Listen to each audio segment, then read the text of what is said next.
மாலை போடணும்னு முடிவு பண்ணி நேத்து வந்து திடீர்னு வந்து கிளம்பியாச்சுன்னு சொல்லியிருந்தேன்ல. ஆனா, இந்த மாலை போடுறதுக்கு இவ்ளோ தடங்கல் வருமா? அப்படின்றத நான் நேத்து தான் எக்ஸ்பீரியன்ஸ் வந்து பண்ணேன்.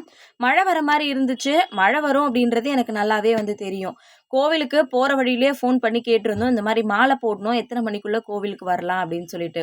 5:30 மணிக்குள்ள மாலை வந்து போட்டிருக்கணும். அதனால முடிஞ்ச அளவுக்கு சீக்கிரமா வந்துருங்கன்னு சொல்லியிருந்தாங்க. நாங்க வீட்லேருந்து கிளம்பும்போதே மணி 4. ஆனா, அவ்ளோ சீக்கிரம் அங்க போய் ரீச் ஆக முடியுமா அப்படின்னு தெரியல.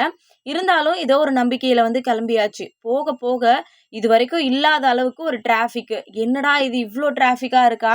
கண்டிப்பா இந்த மாலை வேற நம்ம வாங்கிட்டோம். இத போடாம வீட்டுக்கு எடுத்துட்டு போனாலும் மனசுல ஏதோ ஒரு குறை இருந்துகிட்டே இருக்கும். நான் யோசிக்கிற விஷயம் தப்பா, கரெக்ட்டா இந்த மாரி நெறைய கன்ஃப்யூஷன்ஸோட தான் நேத்து வந்து கோவிலுக்கு வந்து போயிருந்தேன். போற வழியில சொல்லவே முடியாத அளவுக்கு மழை. நான் வந்து ஃபுல்லா வந்து நனைஞ்சுட்டேன். நானாவது பரவால்ல. அவர் வண்டி ஓட்டிட்டு வந்தாரு. அவருமே ஃபுல்லா நனைஞ்சுட்டாரு. எங்க 2 பேருக்குமே கோவிலுக்கு சீக்கிரமா போயிடணும்னு மட்டும் தான் இருந்துச்சு.